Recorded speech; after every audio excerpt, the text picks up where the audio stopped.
Selamat pagi saudara-saudari, kita bertemu lagi. Ini harinya hari Sabtu, di mana kita akan lihat satu lagi janji Alkitab yang diambil dari Matius pasal 6 ayat 31 hingga ayat 32. 马太福音第6章31到第32节 Matthew chapter 6 verse 31 to verse 32. Matius pasal 6 ayat yang ke-31. Sebab itu janganlah kamu khawatir dan berkata, apakah yang kami makan, apakah yang akan kami minum, apakah yang akan kami pakai. Semua itu dicari bangsa-bangsa yang tidak mengenal Allah. Akan tetapi Bapa-Mu yang di syurga tahu bahwa kamu memerlukan semuanya itu. Amin. Bapa kami yang di syurga, Bapa kita yang di syurga tahu tu apa yang kita perlu. Tapi masalahnya, kita kenapa masih khawatir apa yang kita akan makan, apa yang kita akan minum, apa yang kita akan pakai. Kalau anda pernah belajar perdagangan di tak tahu era saya lah, dulu di sekolah menengah, dia ada perbezaan antara keperluan dan juga kehendak. Inilah keperluan, apa yang kami makan, minum, pakaian dan juga tempat tinggal. Itu yang dikategorikan sebagai keperluan. Maksudnya ini mesti ada. Tanpa ini mungkin seseorang tu akan mati. Pakaian itu adalah agak dikatakan kalau kita tidak pakai tidak boleh. Sebab kan kita tidak boleh bogel kan begitu. Makan minum tu terpaksa sebab badan mesti mau makan, mesti mau minum. Itu pun puasa pun tak boleh selama-lamanya kan. Dan juga tempat tinggal, ini dikatakan keperluan. Kehendak adalah sesuatu yang di mana kita tidak perlu tapi masih hidup. Kehendak adalah sesuatu tambahan, mungkin hobi, mungkin satu penghiburan. Jadi ini kehendaknya yang telah agak mengelirukan. Sampainya hari ini kita tidak tahu apakah kehendak, apakah keperluan. Kehendak hari ini yang dulu dikatakan kehendaknya menjadi keperluan. Seperti television. Adakah TV itu keperluan ataupun kehendak? Orang cuba tukar handphone, telefon bimbit, untuk yang kita tidak perlu tapi kehendaknya, orang ada, saya mau ada juga. Sampainya handphonenya masih bagus, dia pergi tukar. Tak salah. Kalau ada uangnya tak salah. Tapi kehendak itu yang kalau kita jadikan dia keperluan, kita akan mulai khawatir. Itu pun Yesus katakan, jangan khawatir tentang keperluanmu. Makan, minum, pakai. Dan juga kalau modern itu tempat tinggal jugalah. Kalau kita keliru antara keperluan dan juga kehendak, kita akan terjatuh dalam jerat musuh yang sentiasa telah membuat kita khawatir atas sesuatu yang kita tidak perlu. Sebenarnya kita sudah cukup makan tu, kita sudah cukup minum, kita ada tempat tinggal, kita ada juga pakaian, tapi kita masih mau pergi khawatir. Macam sudah ada makanan, kita buka, apa yang saya mau makan.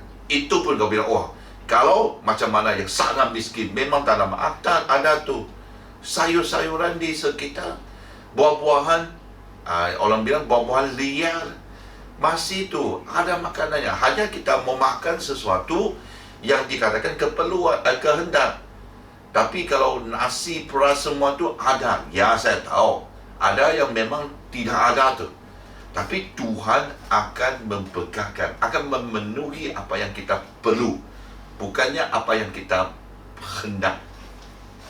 Ini juga mengajar kita, bukannya, jangan khawatir, jadi saya tidak buat kerja lah.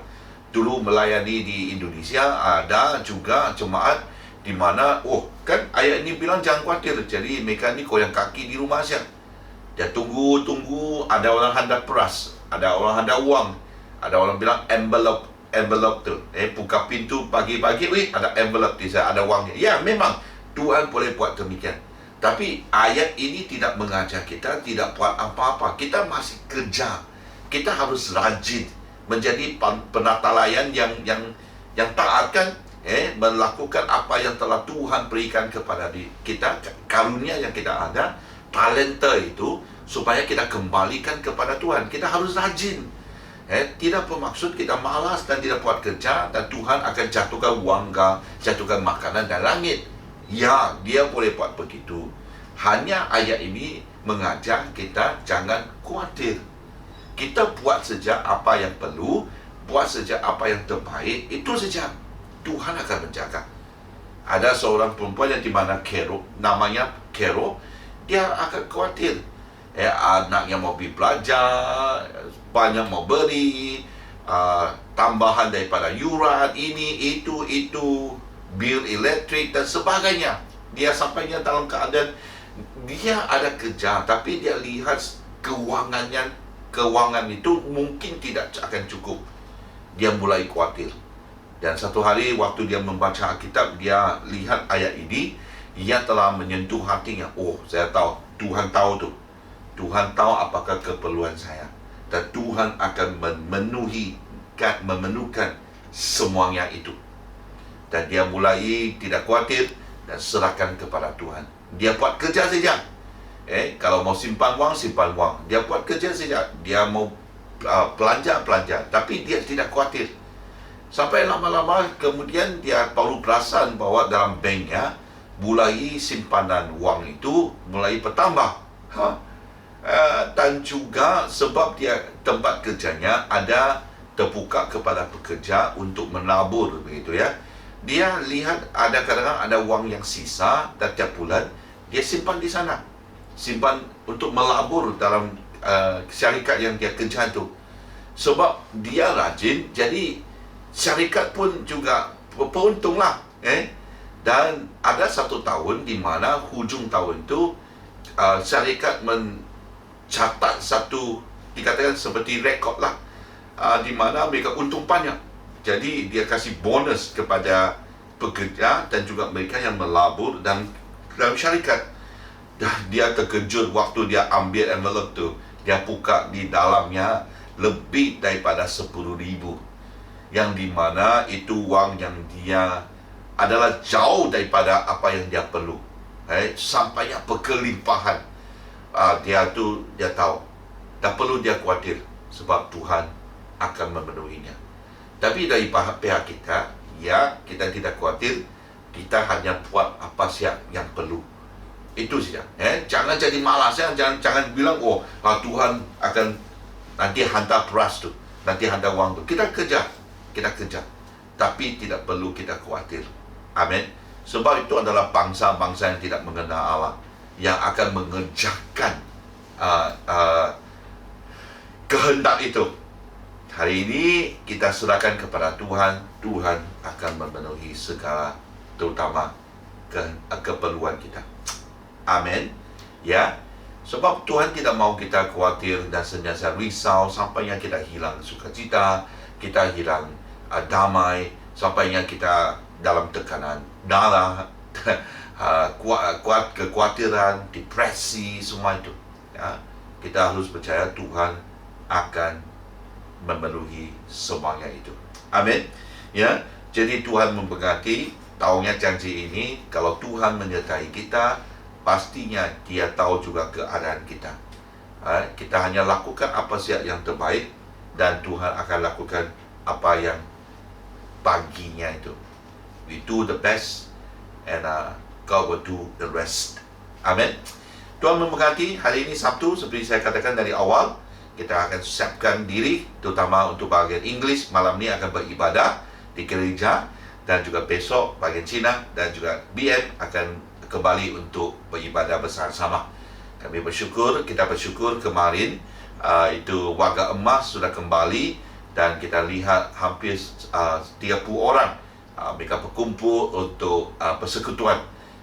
Itu di anak-anak sekolah minggu telah pun kembali di bahagian Cina, dah lama. Itu bagian saya percaya, bagian BM dan juga English akan kembali juga ya. Tapi sama juga muda-mudi sudah pemula BN dah lama tu. Chinese sama English akan pemula kembali. Jadi saya mendorong kita semua yang boleh yang boleh sampainya latihan kelompok pemuritan TT kelompok TT yang ada di rumah. Kalau anda mau kembali dalam secara fizikal boleh kamu rasa kalau rumah itu agak risau kau tidak tahu siapa yang pergi rumah sebab di rumah ada anggota yang lain juga. Kamu boleh gunakan gereja di GSM, tapi kamu harus booking dulu lah. Siapa booking awal dia boleh pakai di sini. Kita akan mengajar macam mana memenuhi segala SOP yang ada. Nanti setiap kali sebelum pakai kita bersihkan, lepas pakai kita pun sanitize kita bersihkan juga. Jadi macam kelompok saya, kelompok yang saya menyertai itu sudah kembali. Beberapa minggu sudah di GS Center untuk menghadiri satu kelompok pemuritan secara fizikal. Jadi ambil peluang ini, saya mendorong kita semua. Kita bukannya kita tidak takut, masih kita khawatir juga, tapi kita adalah orang yang bijak. Di mana kalau semua mengikuti SOP, saya percaya dia tiada masalah. Jagalah diri baik-baik, bukan saja untuk persekutuan di gereja, mana-mana pun. Kalau kita biasakan diri dengan pelitup muka, cuci tangan sebelum kita mensentuh, kurangkan sentuhan tangan. Walaupun kadang tangan begitu orang bilang, oh ya halo, kayak salam itu. Halo, nanti kalau kau pakai di sini macam mana? Jadi kurangkan sentuhan waktu ini. Kalau semuanya sudah selesai, kita boleh peluk, kita boleh capat tangan. Tapi sekarang jangan. Jangan.